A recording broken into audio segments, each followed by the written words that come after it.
All right, welcome back. We're going to do an example with actually calculating the p-value over here, and no worries, it's not going to be all that complicated. So, and we, as usual, we're going to use our table, even though if you know how to use your calculator, go for it. So a researcher claims that the yearly consumption of soft drinks per person is more than 52 gallons. So this is our suspicion, okay? More than, looks like a one-sided test. Now we have a sample of 50 randomly selected people, and the mean of the yearly consumption is 53.7. So this business over here, this is my observed value. Now the population standard deviation is 3.5 gallons, but we would have to find the standard error or the standard deviation of that sampling distribution for the means.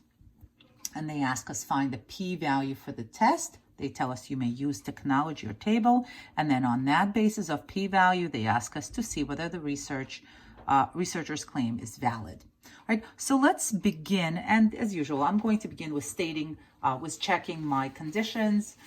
I want to make sure that it's an SRS. You know, this is the kind of a thing that I just want to make sure that my data is workable data before I do all my work. So is it SRS? Yeah.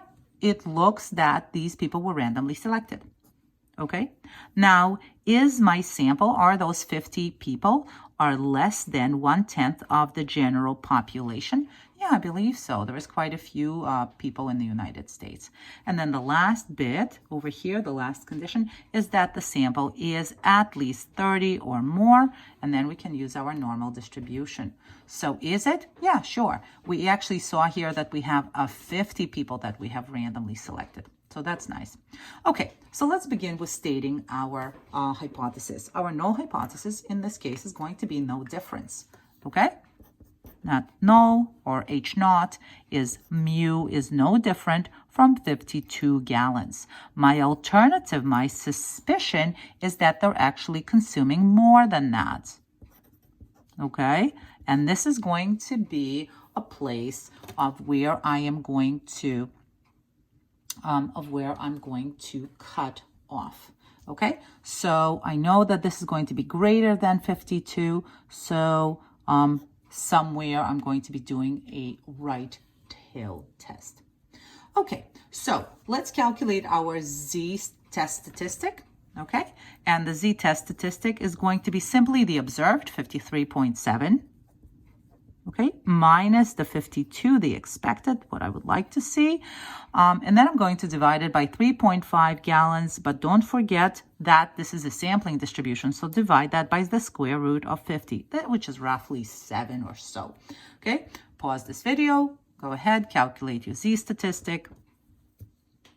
I ended up with 3.43. This is pretty far out there. Now, the problem that I have here is that nobody actually told me my alpha, okay? I don't have an alpha here, but let's go ahead and figure out what's going to be the p-value for getting a test statistic that extreme, okay? So pull out your z-chart and let's find our 3.43. 3.0, 0.1, 0.2, 3.43, 99, 97. Okay, now I am looking for this region over here. So this 99.97 actually refers to the non-critical region.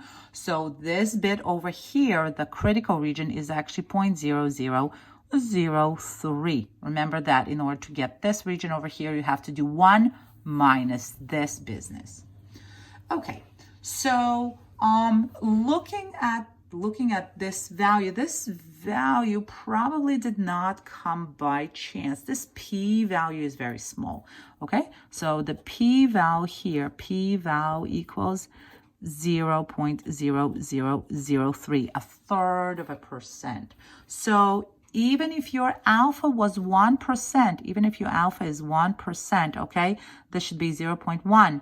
It's really under that alpha. Since your p-value, okay, is less than your alpha, then we are going to reject the null.